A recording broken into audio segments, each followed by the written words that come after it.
نیت کی میں نے 2 رکعت نماز دوگانا واجب عید الفطر کی 6 زائد تکبیروں کے ساتھ اللہ تعالیٰ کے لیے پیچھے سے امام کے رخ میرا کعبہ شریف کی طرف اللہ اکبر۔ پہلی رکعت تکبیر تحریمہ کہہ کر ہاتھ باندھ لیں، ثنا پڑھیں، پھر زائد 3 تکبیریں ہوں گی، یعنی امام صاحب کی پہلی بار اللہ اکبر کی آواز آئے گی، ہاتھ کانوں تک اٹھا کر چھوڑ دیں، دوسری بار اللہ اکبر کی آواز آئے گی، ہاتھ کانوں تک اٹھا کر پھر چھوڑ دیں، تیسری بار اللہ اکبر کی آواز آئے گی، پھر ہاتھ کانوں تک اٹھا کر ناف کے نیچے باندھ لیں۔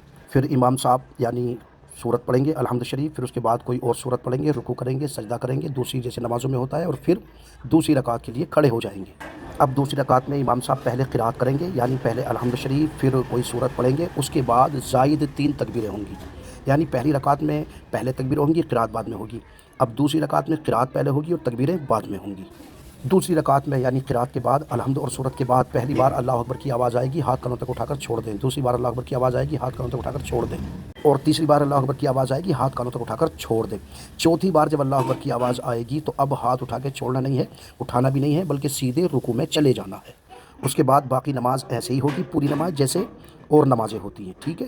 اور اس کے بعد یعنی نماز سے فارغ ہونے کے بعد خطبہ ہوگا، تو خطبہ سننا ضروری ہے۔ یہ خطبہ عید کی نماز میں بعد میں ہوتا ہے، جمعے کی نماز میں نماز سے پہلے ہوتا ہے۔ مجھے امید ہے انشاءاللہ اب آپ کی سمجھ میں آ گیا ہوگا، اور آپ سبھی ذرا سے گزارش ہے کہ چینل کو سبسکرائب کر لیں اور ویڈیو کو لائک کر دیں، اور بھی کوئی مسئلہ ہو تو آپ بالکل پوچھ سکتے ہیں۔ السلام علیکم۔ اپنا خیال رکھیں اور اپنی فیملی کا خیال رکھیں۔ جزاک اللہ خیرہ۔